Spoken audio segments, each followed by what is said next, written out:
Hey everyone, welcome to NLP Today, where we talk to interesting people about interesting clients, especially in the world of NLP, hypnosis, coaching, and business development. And I've relaunched NLP Today to bring this to as many people as I can. And we choose at this NLP Today to, like I said, interesting people, interesting topics. And, so today I get to talk to someone again that I've known for probably 30 years, give or take, pretty close. Might even be more than that, because he's from pretty much the same part of Indiana that I'm from, which is right outside Chicago. And he's worked with children, mental health counselors, social work, all that stuff. And he got exposed to NLP, and he's worked with a little bit of his background that I know of. Tony Robbins, a guy named Chet Holmes, who made Tony Robbins, and a few other people over the years. He has a thirst for knowledge, which I always like because he's always sending me, hey, did you see this? Hey, did you read this? Which is good because it's a continuous improvement. But I'll let him just start how we met and, what he does with the NLP in the past and now in the present. So take it away, Dr. John. Man, thank you so much, man. First and foremost, it's an honor being on here, Dr. H. It's been a pleasure. So let me explain to you. So I'm a little place called Michigan City, Indiana, 45 miles west of Chicago. It's right by Gary. It's right also by Portage. That's where Dr. H used to be from. So I started off in the mental health field.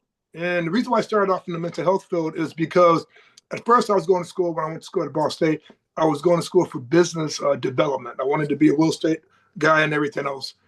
And I remember like it was yesterday, I think my senior year, a friend of mine, sister, she was mentioning that she wanted to kill herself. And then at the time, I only took one psychology class at the time. And, we teased her a little bit, X, Y, and Z. And Lord and behold, a week or two later, she killed herself. And it changed everything. I had a job in development making about 45 or 50,000. Back in 1987, that was a lot of money. That was bank. And what I did was I started working in the mental health field. I worked midnight shift at a place called Keenwood Hospital because, in a sense, I blame myself. I didn't really tease her much. I was just, I didn't know that she had issues at the time. I didn't know the signs of what people actually have. So I started working mental health field. Midnights, hated that shift. And I started working day shift, right? So my first group I gave, I thought it was going to be easy to do groups. The kid said, I suck. You need to go back to the midnight shift.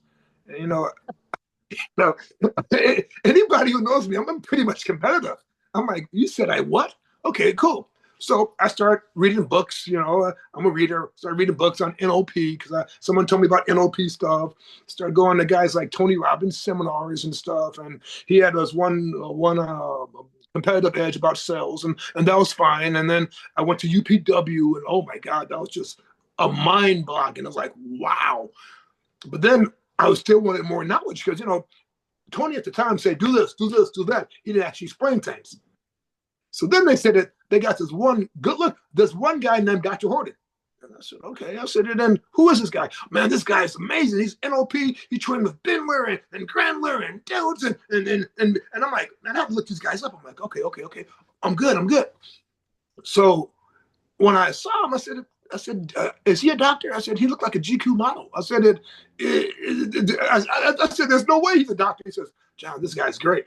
And my one buddy, he said, hey, man, I used to do sales, man. I closed everybody, man. He said, I'm a rock star. I said, why? Because of him. I'm like, okay. So called the guy up. So I said, hey, my name is John. I said, I heard about that. You're an NLP guy. And he says, yeah, and he was nice and kind. He says, I'm doing a training for NLP in Chicago. I said, okay, that's not that bad. That's right down the road. I said, okay, cool. So I went to a seminar. Wow. 5 days. This guy was on fire. He taught me stuff that I didn't know about it. He taught me the ins and the outs and all the things that goes, because I'm kinesthetic. Now, I appear to be very visual. I think I'm a true vac, right? But I'm more kinesthetic. I want to learn it. I want to take it. I want to beat it up and everything else. And this 5 days, that's what I did. And in my 5 days, I said, I want to be like Tony Robbins, but even better. Because I think I'm better looking, to be truly honest with you. And I'm a genius to be, but only my opinion, right? So I said, okay, I said, with this guy, I can go to that next level. So at the time, I worked with adolescents. So I came back. Man, I was on fire.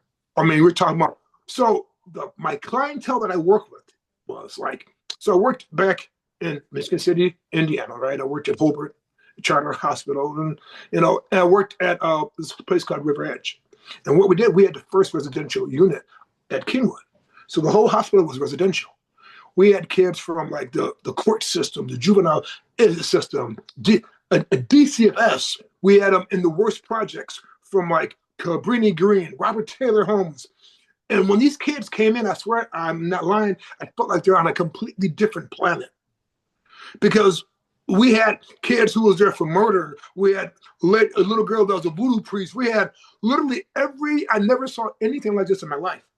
But the cool thing about it is, man, I was certified in NLP. Nothing fazed me. I'm like, okay, we got this. And we started working with these kids. And here's the cool thing about it, man. These kids started changing. Their mindset started changing. And everything started changing. I said to myself, if I can work with kids and we can make a change like this, everything's going to be easy. Then after that, I met this guy named Joseph McClendon III. I met him at UPW. And he's an Anthony Robbins head trainer. He does day 2 and do day 4 at UPW. So I met him and I started promoting him.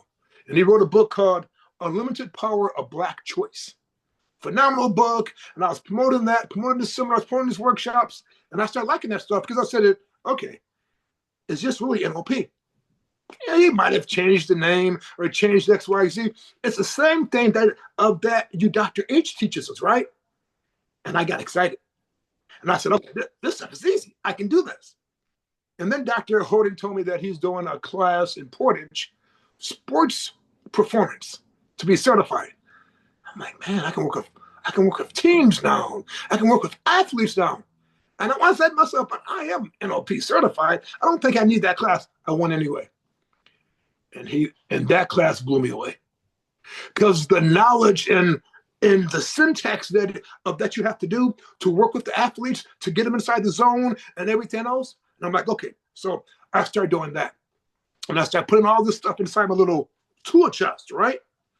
So then I got this opportunity to work with the great Tony Robbins and Chet Holmes and Jay Abraham and all the business mastery team for 10 years, right? And I worked it, but I called up Dr. H again. I said, hey, Dr. H, man, I need some help. And I think Dr. H at the time, he wrote a book with another person on sales. I cannot think of, anyway, I can see the book in my head, but I can't. So anyway, he wrote this book. I called him up and said, hey, man, I need some help. So he started coaching me. He said, all right. He sent me the book. I read the book, stuff. I went back for everything else. So I was closing deals at BBI, 69%. But let me explain to you. The deals was between $2,500 a month and $14,000 a month, right? I was making back in the day between $25,000 to $40,000 a month. And I'm like to myself, this is great. Why? It was just NLP. It was literally the NLP stuff that he taught me, that everything else. And of course, I tweaked it out. And, I have him teach me, and I throw in some Afro sheen, so I can put it in my crazy style, right? It works. But the foundation is Dr. Horton, right? So, and I got that, and I became damn good at it. And of course, I wrote a book on teenagers and parenting, NLP, literally strictly NLP stuff, right? So it's phenomenal. Then I wrote another book called Life's a Garden, right? And those pretty much based on my journey in the garden principles, the whole 9 yards. And my third book I wrote was called Unlimited Business Growth, literally NLP. We're talking about hypnotic language, all the stuff that of the Dr. H wrote. Matter of fact, I became an Amazon international best-selling author. This book right here, right? And that whole book, strictly NLP. I use the business concepts and the business strategies and the whole 9 yards. Don't get me wrong. I use stuff that, and I tell everybody, here's what Chet Holmes teaches. Here's his model. Here's what Tony teaches. Here's his model. But the model, the concept of how I break it down is how Dr. Horton teaches us in an NLP model, right? And we focus on of course, the beliefs and the values, and we break down the whole concept of it. But I was growing the companies now. Now check this. Every company I touched, I grew them. I dealt with the business 6 months, 8 months. One company they went from 300,000 to 9 million in 3 years. Why? Same concepts. So what I started doing, I started using the sports performance, the business coaching, and NLP together. And it's just, my thing about it is it's always about stacking. How can I stack this, stack this, stack this, stack this, and come up with a complete program? That's why I created a new strategy, right? A new neuroscience, right? But the base of it is really NLP, but it's called neuro business conditioning. You would know what the neural part is the nervous system, the whole 9 yards, right? The business, of course, works with the strategies, but conditioning part of it, and Dr. Horton can really appreciate this part. Conditioning part is that, and anybody gonna have a breakthrough if you talk about people who are doing drugs or alcohol or anything else. When they hit rock bottom, that's when they make a change. The conditioning part of it is that I want you to hit rock bottom mentally so you can make that change. With physically part is too much and takes too freaking much years. But if you hit that on a mental basis, your whole world will changes. But my whole motto and my belief is, right, I think Dr. Horton is the most genius. He's the most underrated guy out there. He's a completely, he breaks down in a model, but he breaks it down in my little analytical head so I can understand it and I can spew it out to people. And everybody that I've touched, we're talking about from adolescents to parents to teens to business people, the whole 9 yards. It came from this man's strategy, but of course, put it on the Afro machine, do my little crazy way, and it works. Everybody that I touch. So for me, first and foremost, thank you. Oh, no problem. Right. But the concept is that, yeah. So I'm literally a learner. I want to learn everything. And I was watching a couple of days ago, and I sent it to Dr. H about Bandler. Man, Bandler's a bad young man. Oh my goodness, the strategies and his thinking. And I'm like, I've been watching him more and more. I'm like, and I can see the resemblance from Dr. Horton and Bandler. The calm, the confidence, but the strategy, oh my God, listen to me. So anyway, so did I answer your question? I'm not answering too much. Yeah. Well, it's kind of interesting. You talk about Tony Robbins. I'm always telling people, it's all about Tony does NLP. And if you were around back in the 80s, early 90s, he talked a lot about it.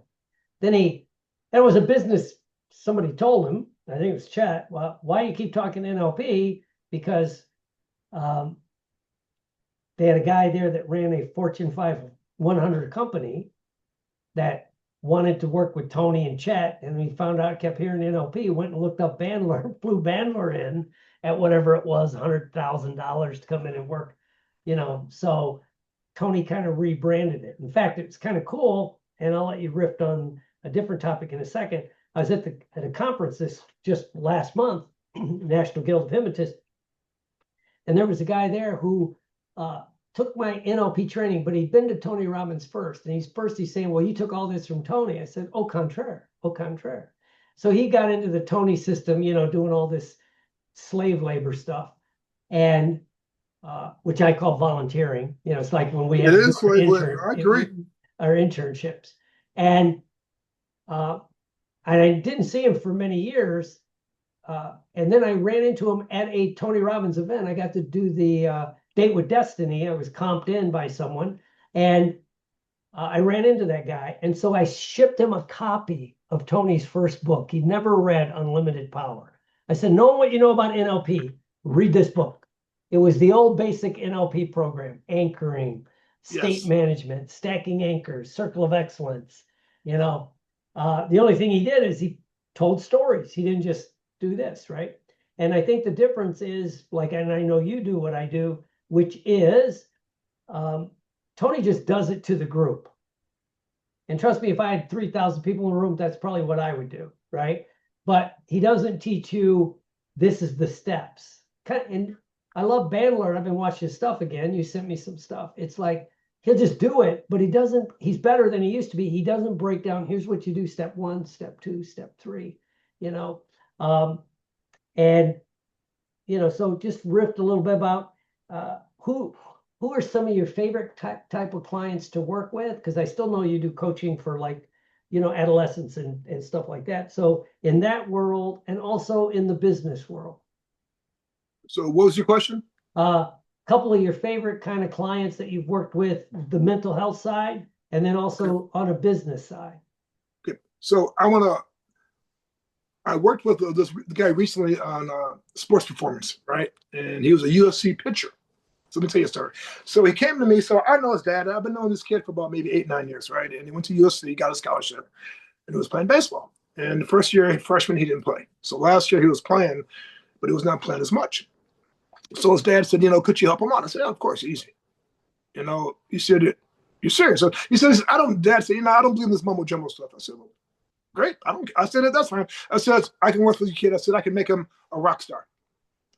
He looked at me. So I said, it'll be easy, right? So what happened was I worked with him for about a month, and this kid needed a lot. I thought it'd be like one session. It was about maybe a couple sessions a week, but I got him to where he was at, and he was not playing at all. He was not traveling with the team, and he started back traveling with the team again.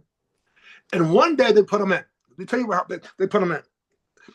He was down in the seventh inning.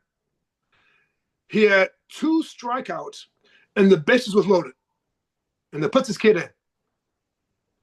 And when they put him in, he said, Coach, I got in the state. I put myself an anchor. I got it. I got in the zone. This kid struck out of 9 people. He struck out of 9 bats. He struck out 8 people. And he won the game. And everyone says, oh my God, what happened? He says, I go to coach. And then he was doing that throughout the whole year. Then he went to a party, cut his finger, and then he couldn't play anymore, right? But for that month, this kid was a beast. And I got that on video because I said, man, let me do a video about this. I said, how long did it take me to actually make you become a beast? He said, a month. I said, 1 month for working with me. And you've been doing this stuff for how many years? So, I said, you have natural talent. You're throwing a 90-mile ball and it's not really mental. I said, when we get to the mental part of it, I said, man, I can have you go throwing over 100. It's easy. I said, it's mindset stuff. But if you do it physically at 90, I said, man, what in the heck can you do if you have the mental training to do that? So that's one of my favorite sports clients. And he was just recently, right? My favorite business client, right, is a lady that I took from $300,000 to $9 million in business. And when she came to me, she didn't do anything, right? She had no sales team. So I had to create a whole sales team for her. I created what we call a Dream 100S campaign. I did a reactivation letter for her. We did literally we had to get rid of one of her partners because her partner was toxic. And I said, we don't want that toxic inside that actually relationship. So we got rid of her and her business blew up. And she was out of Wisconsin. She expanded her house, paid off her house. She bought Harley Davidsons and she bought a house in Florida. She paid back everybody. When she sold the company, I told her, I said, let's wait for about a year, maybe 2 years. We can go from like 9 million to about 20 million. I said, but give us about a good 18 months. She says, I'm done. I just want to sell it. She sold it for like $2 million, but she stayed on with the company. She said that following year, they made $22 million. She says, if I would have kept that business, like you mentioned, I would have made about another $8 million off the side as opposed to just 2. I said, well, I said it from $300,000 to making $2 million. I said, you did great. So that was one of my stories with that. And you said it for mental health and for my teenagers. Yeah, adolescents, because a lot of people, people always call me, about kids. I said, well, I refer to you. I refer to several other people because I don't work well with adolescents. I don't know why. Teenagers, they're fun because maybe I started off with them working for 23 years, right? And I think one of the ones is in one of my books that I wrote, Connecting with Your Teen. His name was Robert. And that's what I get. Kid stepper number 5. He was one of the worst kids in the state of Oregon. We were talking about his dad was abusive. Dad's from a third world country. Dogged out his mother. Whole 9 yards. This kid hated people. when he was in third world his country, they would beat him up, lock him up in a closet for 3 or 4 days, and he couldn't get out. So when he came back to the state of Oregon, this kid was like buck wild. They told him that he would never graduate 8th grade. He would never graduate high school. He was just a terrible kid. So when I saw him, he had stacks like this big old stacks of shit. And I looked at him. I said, "Listen to me." I said, "Robert," I said, "Hey, these people mean well. They really do." But I said, "I think, believe it." I said, "You can do anything." I said, "What do you want to be when you grow up?" And he said, it was a big old smile, "I want to be a commercial pilot." I said, "You can do that." And he was puzzled. He said, "Really?" I said, "Yeah." I said, "What do you like doing?" Right? And he said, "Well, I like, and then I says, "You don't like school that much?" He says, "No." I said, "Okay." I said, but do you like flying?" I said, "What do you like about flying?" And he told me, "Well, I like this about flying and that about flying." I said, "So that's like school, right?" He said, "Yeah." I said, "Yeah, it's like school." I said, "Okay, great." I said, "What else you like flying?" "Well, I can be in control." We went on and on and on and on. So I had him associate his flying that he loves to do, that he wanted to do, with school. And I joined them together. And, as we did more or less a visual squash. We squashed that bad boy. What happened was he graduated high school. So senior year, he was in foster care, right? And he could have went back home. He says, "Dr. John, I don't want to go back home. I want to stay in foster care. I was staying in foster care that paid for my schooling." So he stayed in foster care, went to this person's house. So he went to the University of Oregon. So he called me up freshman year. He says, "Hey, do you have a time management system?" I says, "No." I said, "I want to have fun and go to school. Could you hook that up for me?" I said, "This is a good one." "Okay, great." So I did. And I created my time management system. That's how I created my time management system, based on him. And it was more of an NLP based time management system, the whole 9 yards. So I threw it to him. This kid graduated in 4 years with 2 majors. Now, the same kid that said that he would never do anything, right? He went to the Navy, he spent there for 4 years, and came back, right? He was not a commercial pilot yet. He came back today. For the last 15 years, he's been a commercial pilot. He fly private airplanes. He trained people now, and he got his master's in aviation.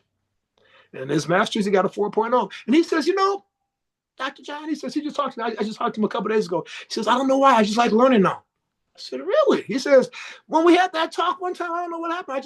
I just like learning." I said, "Oh, well, that's great." So yeah. So, but I got so many stories like that. Because it's easy because I throw in the NLP. I match it, and people gotta have to understand. You don't have to have them close their eyes, open their eyes, close their eyes, open up.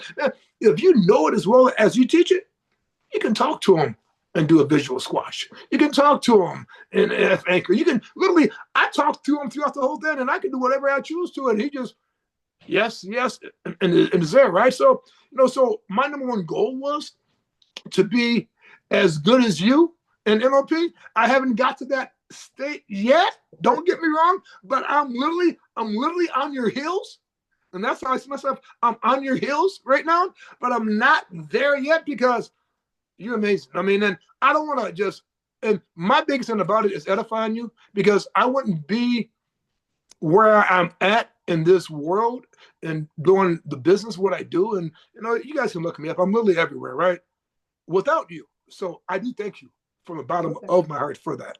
That's kind of interesting. Well, I'm still in love with the fact that some of the littlest things we do, if we know how to do it, make the biggest changes in people's lives, right? Absolutely. When I was at Charter Hospital, as you well know of, I was doing something, and he wasn't, well, he was 18, so he was out of, adolescent, but he was in rehab, right? So they put him in with the adults and not doing well, the typical story.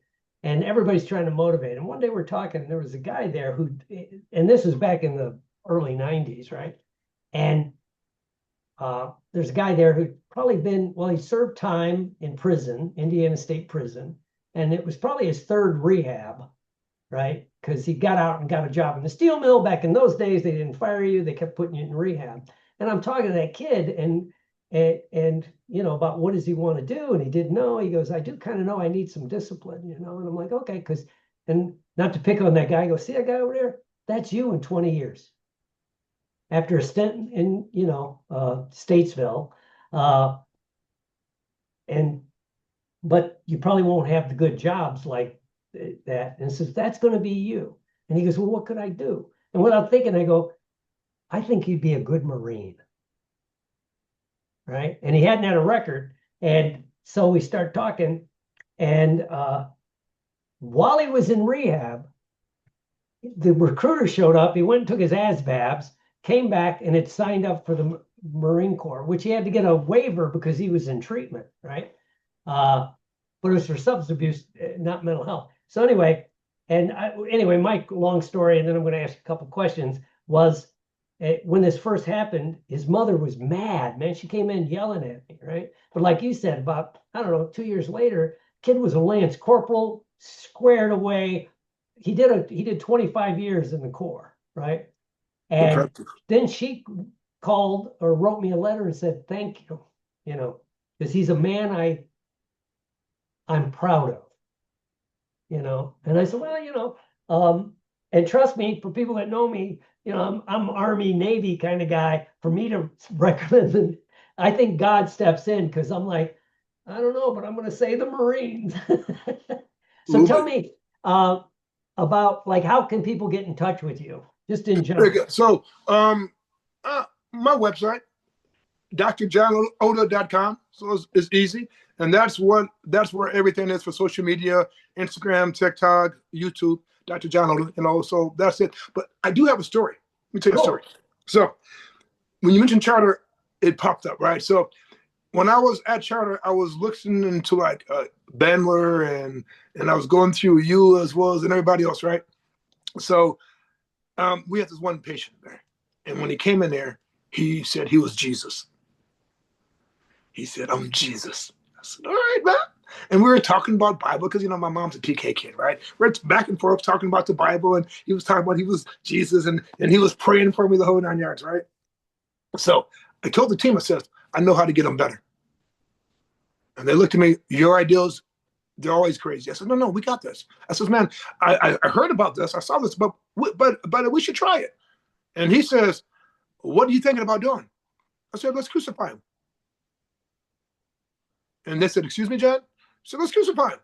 I said, I come in there and I come in my damn white and I said, but watch him. So I said, just go along with me. I said, are we with you? The doctor looked at me. He said, oh my God. He said, okay, let's just go with it. I said, I got this guy. So I came back. I was off the weekend, came on back. So I saw him again. I said, hey, what's up, baby? He said, hey, what's up? I said, bless you, Father. He says, why you got on all this white? I says, you know who I am. And I smiled at him. He looked at me like I was freaking crazy. He looked at me like I was bleeding nuts. So I said, if you don't mind if I measure you. He said, why are you going to measure me? I said, I just want to measure you. I said, I just want to see of who you are. I just want to measure you, right? We measured him and came on back. The next day, we were talking. He says, why'd you measure me? I said, man, you know who I am, brother. So when we came back with a cross and nails, man, his ass told me who he was, everything else. He told me that. He said, I should be in the hospital. He said, you're sick. He says, you're crazy. He said, were you going to crucify me? Everyone said, I said, hell yeah, I was. So the doctor asked me in the meeting, were you going to crucify him? I said, yeah. I was going to hold him down until he told me who he was. What happened? He didn't tell you. I said, I guess I would have crucified his ass. And he looks at me, he says, you're crazy. I says, no. I says, I was always taught to go along with the delusion. Go along with it. If I would have fought him and said that he's not Jesus, we're out of rapport. You go along with the delusion. Man, your Jesus is fine. But I'm going to crucify your ass, just like we did for Jesus. He snapped out of it, man. He told me I was crazy. He told me I should be in the hospitals. He told me everything. The staff had said it. John is nuts. I says, I'm not nuts, guys. It says, we go along with their delusion. Go along with their delusion. I said, he told me who he was. We got his parents, the whole 9 yards, and it was fine. I said, but there's so many people in mental health who's really sick in mental health. Then we see their mental challenges when it comes to religion. They're so obsessed with it. So anyway, that's one of my stories. But when you mention it, man, I have so many stories, man. Because I mean, I've been in mental health for 38 years. I started back in 1987. Cool. So then with mental health and neurosciences. I've been started doing neurosciences about 30 years ago. And then I did business about 30 years ago. So I've been doing this stuff for a lot. I've been doing them at the same time. Because that's how you learn. That's how you get better.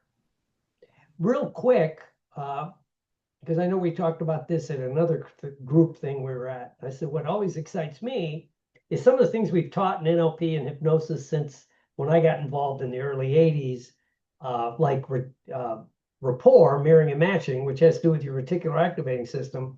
We just knew it was there, right? It just worked. We talked about it. And then they discovered mirror neurons and all the science behind it. And now we know this is why it works so well. It's a little bit of the why, right? And that's what I know you and I both try to bring that to the training rather than just say, well, I don't know, it just works, right? So what is an exciting thing that you've come across, maybe neurology or neurobiology or whatever it is, that you've added to what you do? Just added to what I do when it comes to getting rapport. Yeah, or giving you a different insight into NLP. My number one goal is always, and when I go to the gym or anywhere else, guys, I'm literally the talk of the place. Everyone knows me. My energy level is up all the time. I'm pumped up, excited. My number one outcome is always enter the world. Always to figure out and I hit on if they're visual, auditory, kinesthetic. Some people are kinesthetic, they hit the visual back and forth, and I watch patterns. When I watch patterns, I do it. And when they see me, man, even if they're down, they see me, they jump up, hey, how you doing, John? And I look at them. Cool. Right. So my biggest thing about it I focus on right now is my energy level. If I have a higher energy level than them, when I see them, they'll get inside that higher energy level, and now I know that I have them in state. Now I know I have them in the rapport building skills, right? So for me, when I teach everybody, I teach everybody the NLP. I mean, I teach them the rapport building skills. You have to know how to connect with the person. You can't connect with the person's not going to like you. Back in the day when they started doing sales and stuff, they focus on more of the close. They focus more on the follow-up. I tell people, it doesn't work like that. 45% of closing any deal is rapport building skills. Then it's finding their needs, right? And if you do those two right there, that's like 70% of the sale. To me, rapport building skills / mindset. My mindset is I can have anyone like me in less than a minute. That's my whole goal. When I go to the store, I swear, man, I talk to everybody. The people say, do you know this guy? I just met him. He tells me his whole life story. Why? Because in his world, and I'm fine. I remember one time I was doing a speech in New York, right?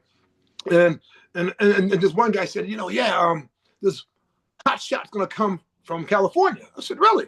I said, yeah, he thinks he's going to teach us motivation and everything else. I said, oh, that's cool. And we started talking and everything else. I was nice and kind to him. He said, why are you here? I said, to see that hot shot.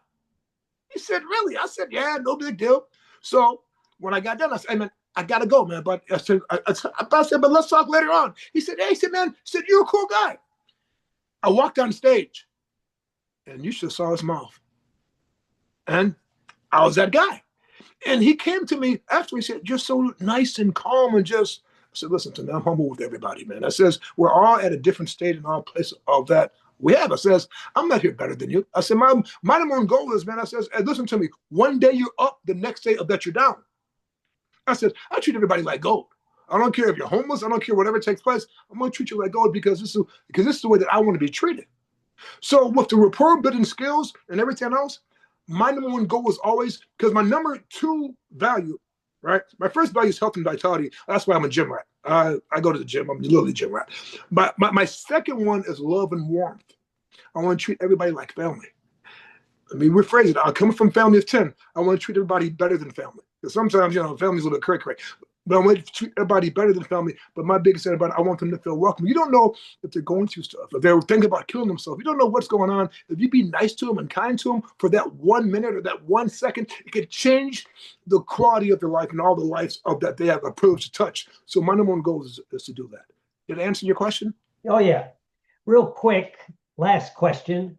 And I do this because like you, I get a lot of people, they come into the world, they become hypnosis, NLP, and every once in a while you'll get somebody on a podcast or make a video or something and make those kind of statements like, I've never failed with anyone. I've never had a setback, and yeah, I've never like had to cut a client loose because they refused. And so I'm like, I not saying that that might not happen, but it's not fair to somebody new because if you like have a client like that you can't help for whatever reason, it's best to let them go find, someone that can help them. So tell us about a client or a business, either one, that without blame that you just had to cut loose. No, and that's a great point. And how I do things, and I tell people, friend, I says, I'm like a Dr. Phil meet Tony Robbins. I'm very direct. I'm to the point. I don't believe in BS, but I'm transformational, right? I said, but what I explain to people in front, I said, sometimes you can't work with me. I said, if you can't work with me, that's okay. I said, I have a team. I said, if I have a team, I said, I have a guy named Carl. He's been doing mental health for 50 years, right? I said, I got Dr. H. I got so many different people that if you can't work with me, we're fine, but we have the same foundation, right? And everybody can't work with me. They really can. I demand more for myself than anybody would expect. And I'm gonna hold you to those same standards. And I believe in urgency. People want to just take their freaking time. Are you freaking crazy with me? So, but you can't, some people can't work with me. So when that takes place, even I was talking to this client last week. So listen to me. When we move forward, you're gonna work with Carl. He said, well, why Carl? I said, first, Carl been in the business, and I believe that with Carl, personality is better than you. I said, my personality, we cannot work together, right? Because I says, it just doesn't, it's like oil and water. And when I'm speaking to a person, I know this already. I said, no, we're not working together. I have you work for somebody else. It's like I had this one client, and when I do couple therapy, right? So it's those couples, and they're wanting to get together, and they said, well, do you work with the same person? I says, no. I was trained old school way. Old school way, when you have couple therapy, you have two therapists work with, one work with the husband, work with the wife. He says, well, why is that? I said, because if I'm working with both of them, I'm going to take one side. That's just human nature. I work with separate of them, so we separated them out. I said, Carl, you work with him, and I work with this person, right? Much more easier. So when that took place, it was much more easier, right? Now she can tell me what's going on. We can work on some skill sets and everything else. With Carl, he can work on his things, and then we bring them together for a family session. And now I have Carl lead the family session, and then I will integrate about what's actually taking place. It's no big deal. So she asked me, well, why did you have Carl lead the family session? I said, Carl trained me. I don't care who leads it. I said, my biggest thing about it is we need to just integrate what we want to integrate so we can move forward. We can work on some issues. So she looked at me. She says, I worked with a therapist who worked with me and my husband. I said, how did that work? It didn't. I said, exactly. So we did get them to an outcome, but every client is not good for you. A lot of people you can't work with. And to me, that's okay. And failed, have I failed? Man, I failed many times. I've been failed in business, man.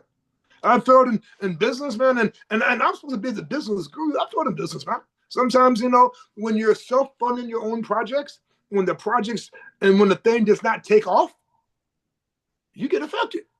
And how do you jump back on the freaking bandwagon, have the mindset and have the skill set and know that's going to take place? And sometimes you have your naysayers, your friends who dog you out. Well, you can't do this or you can't do that and everything else. Man, I block that damn noise out. My thing about it is, if I don't ask you for no freaking feedback, don't give me no feedback. I have a team that I work with, that I trust and that I love. If I come to them, here's what's going on, here's what's taking place. What people think that you're in business and you're going to blow up right away, man, you're dreaming. It doesn't work like that. Not. It's a big difference. If you have finances, you have money to spend, you can, but it's not going to work like that. So my thing about it is, for me, when I fail is when I quit. Man, I don't quit. I come up with a new strategy and come up with a new way. I live in California. Right? And this is transparency. I still live in California. Man, a couple times, man, it was hard. But here's the biggest thing about it. It's hard. I said, either I can stay in California or go back home in Indiana. There's nothing in Indiana. So I'll stay out in California, figure out what's going on, because I said to myself, is it tough sometimes? Hell yeah, it's tough. It's rough. But the concept is, if you have that mindset, and if you look at what you've done in the past and bring it to the present and do the exact same thing, but change your strategy here and there, you can actually make it work. So have I failed? Hell yeah, I failed. Have I quit? I don't quit. I don't quit at nothing. All right. No. And to me, it's an 80-20 thing, Doc. 80% of the time, I'm going to learn. 20% of the time, I'm going to win. The learning part is always that's when you go through your trials and your tribulations. And that is the part that's going to rip you apart or that's going to keep you moving forward, right? Yeah. And for me, I'm like to myself, listen to me. If God has put this in my spirit, in my heart, in my vision, by the grace of God, I'm going to still continue to do this. But it's a challenge now. Yeah. I take that as being a challenge. Okay, it happens. It's no big deal. Did I lose? I did. I learned something. Let me go back and do it again. And if people can take that attitude in business, because I tell people, business is not easy, man. Business is hard as shit. That's why in 5 years, 50% of business fell. Why? My thing about they don't have the structure, and when they do break down, they don't know how to jump back up there and get back on that horse again and ride that horse. What they do is they listen to the naysayers and their friends, and you can't do it at X, Y, and Z, and they pick a lesser route that's a little bit easier, but it's not going to give them that fulfillment that they actually want as a business owner. Anyway, so. Well, yeah, and kind of reminds, like what they say in alcohol and drug rehabs, you never, as long as you're breathing, you got a shot. Absolutely. And you may have to come back more than once, and I was always telling people, well, when I'd work in a rehab or a couple I've owned, kind of, it's like, maybe this one isn't for you. Like you said, the oil and vinegar thing, but what works. So as we wrap up, again, how can people get in touch with you, and what have you got going on in particular right now? So very good. So again, my website is drjohnoda.com. That's literally everything. I'm on Instagram. I'm on LinkedIn. I'm on the whole 9 yards.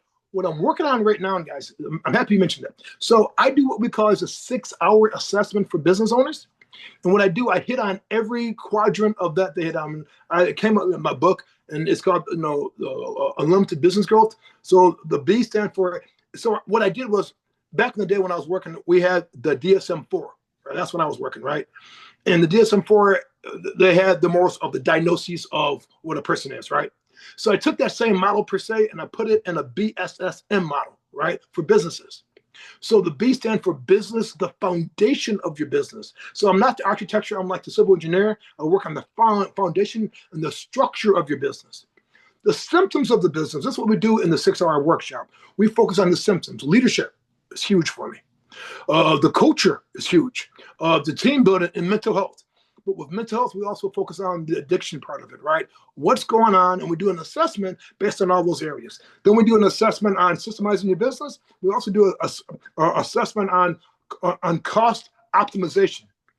My number one goal is to have you get between $500,000 to $4 million is in your business in about 6 hours. And the reason why is we look at for the hidden millions and the hidden gems that most people don't want to look for. Most people want to look for it to get it big and powerful. So what we do is we do have a 6-hour assessment that we break everything down, and we'll show you how to actually grow your business exponentially.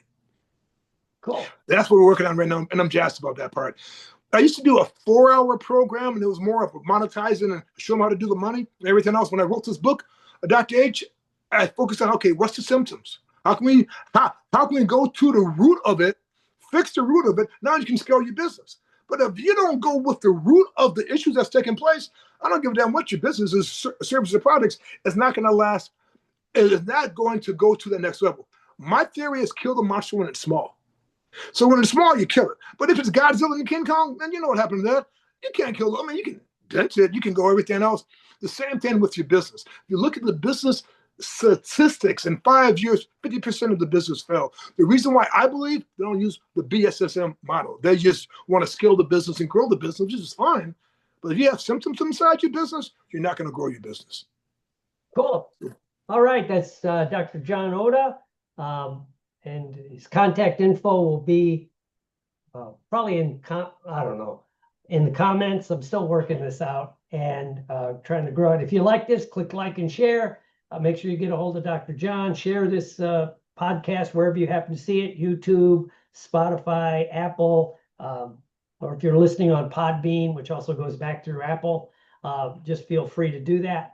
It's always appreciated. Oh, yeah. And guys, and one small thing, give us 5 stars. You go on Spotify or Apple and everything else. We want 5, 6, 10, 20 stars. And thank you so much. Much Thank love. you all.